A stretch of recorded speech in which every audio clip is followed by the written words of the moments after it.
Okay, now let's finish this setup here. Let me deploy my app again now with the correct settings. If you go to my account here, I create a new account, but in the end I deploy to this account because I didn't change the user that I was authenticated with here, but that's okay. Then let's go to my account here, my app, and you can see the deploy is not finished yet because it's probably producing errors because it's using the wrong URL. Oh, even there is an error, name is not defined on my package. Let's see what is this. Oh, but that's probably because Mongo is breaking before that. Yeah, because it's not establishing a connection and maybe it's not validating if the collection name is already there. I'm not going to worry about this error now because I think this is just a consequence of the Mongo error that I'm deploying a new version. I didn't need to really deploy. If I want to, I can just change here on my versions tab of Galaxy, and I can just go here and I could paste my URL here. I don't know why I'm deploying. I think I forgot about this. But anyway, this version is still not working as well. Then I wait the next version. But what I will do while we are doing this, now can you see the second deploy is already starting? I will configure my domain. Then I can generate a certificate, but first I need to point my domain to this ingress here. Then that's what I'm going to do right now. Let me see if this domain is already on my AWS account. I don't know if you are familiar with AWS, but it's the Amazon technology part, not the store, but just like the servers, and the word runs here. Let's see in the Route 53. I don't remember when I bought this domain from Google if I already have this hosted here. If not, it's even better because you can do this together. Yeah, it's here. It's here.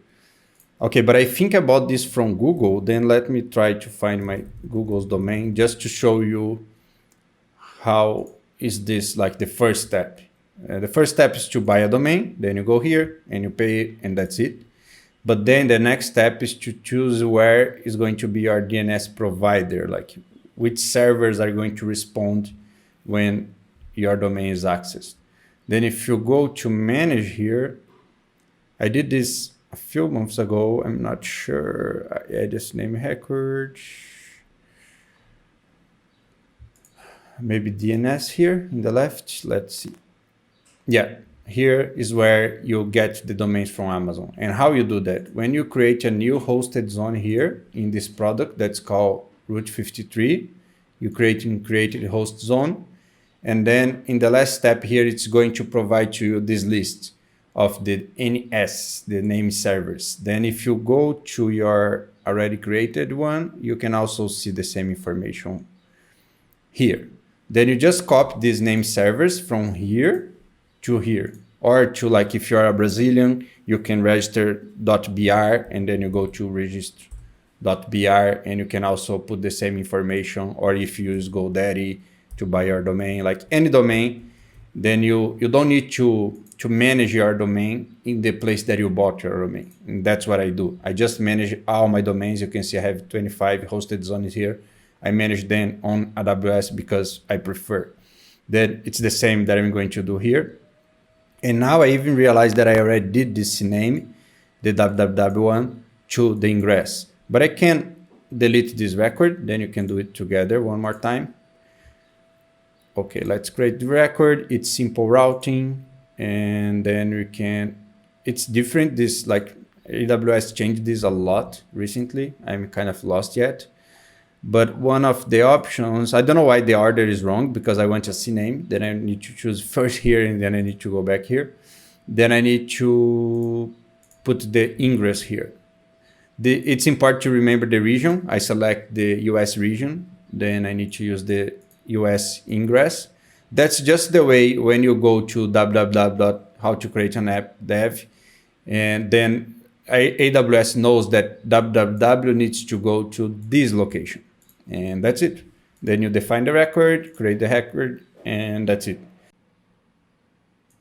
I think I already had started this configuration before, because now I see that I also have the redirect from the root without the www here.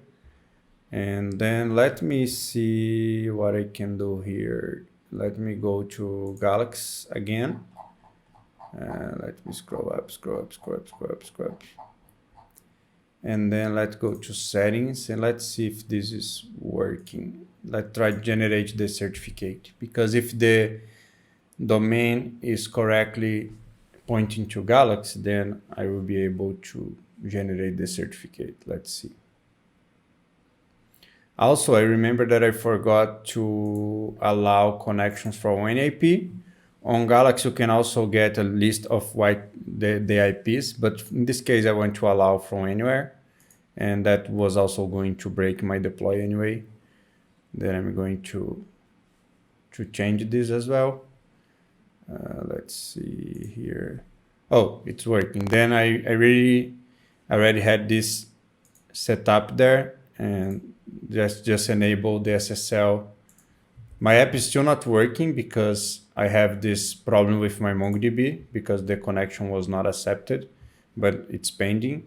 But now my domain is responding to Galaxy because now I can access, because I was trying with HTTPS, and because of that I was not seeing any message here because it was not set up the certificate for this HTTPS. And now you see like just one click on Galaxy and I have my HTTPS running, but my app is still not ready because it's not connecting to my database. Okay, now my database should accept connections from anywhere. You can see like the second failed because of this probably. But I think I also found a bug in my error handling I am just starting the app, but if you see this log here, it should be like this. It shouldn't be like name is not defined. Then if you look here, let's see, like the error is in this line 102. And then if you look to the line 102, I have a name here. But that's a problem because this name is not available in this scope. And that was the error. Then what was happening is that MongoDB was throwing an error, probably here. And my error handling is throwing another error because name is not valid here. And ESLint would have warned me this, but maybe I was not using ESLint when I did this change. Then I will open my collections package. Then you can also learn how to fix a package. That's good, right? Then you can have like this name pattern that I'm renaming here, and my name pattern will be available here. And now it's better. Then I can also go to my package. Just let me check if I am in the latest version.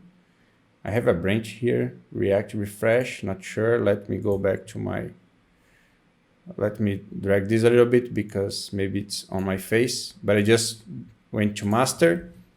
I'm pulling the change that I eventually have. I don't have any change. I can also bump the version here.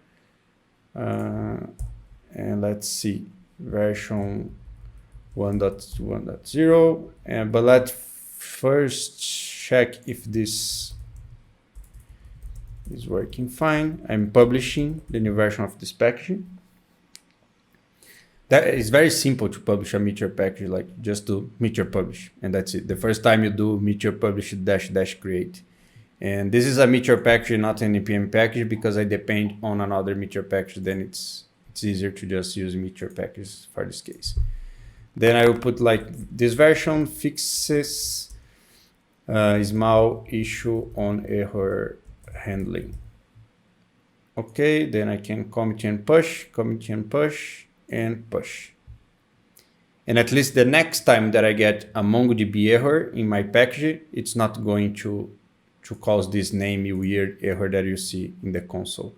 And now I just need to go here to my app and do Meteor update Quav collections. I can also just do Meteor update to update all, but in this case I know I just want to update this package, and it's downloading the new version. And then here you should see, oh, it's in the version 1 here. If I open the other version, then you should see this code in a better spot.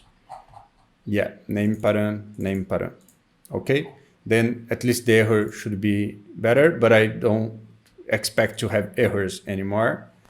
The app is started, and maybe it's working now. Yeah, maybe I have another error. This socket has been ended by the other party. I have no idea what is this error.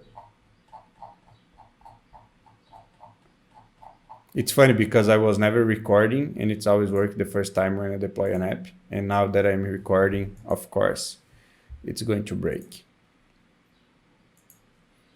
The container has crashed. Oh, but this was 7 minutes ago. Maybe I need to do a new deploy because the health checks are failing, everything is failing. The version failed. Oh, it's trying to deploy my first one. Let's restore version 2 because the version 2 I have here. Restore. Okay, that was the issue. Galaxy was trying to run the first version, but in the first version, as you remember, we didn't have any settings to our database. Then it was not possible to connect. But anyway, I hope this works. And if it's not working, I will record the video again and I will explain what's going wrong. The idea is not to add these videos to erase my mistakes, as I said for the Git commits. The idea is to show the mistakes and show how I'm fixing my mistakes or how I'm fixing the problems on my own packages or in Meteor or whatever. Like the idea is to have the whole process recorded and not just the good parts because otherwise we lose all the learning. But that's it. I will deploy again because now I have this new version here that I want to have as well. Otherwise, I can't see the real error behind it. Then I'm going to deploy again. And in the next video, I hope everything is working. And the domain was already ready, but I will put the link where, like, what are the steps that I did, because I did exactly the steps that are explained here in the domain sections of Galaxy. Then you have the DNS section, and the steps that I did was exactly what is here. Like I just used the www with this name, this part we did together, and I enabled the SSL, we did together. And then I already did this part, that if I want to redirect my root domain without www, then we need to do this setup here. And it's like you create a S3 bucket and you redirect the S3 bucket to the www. It's like 3 or 4 steps here. Then we can read here. I will put this link in the description of this video. And see you.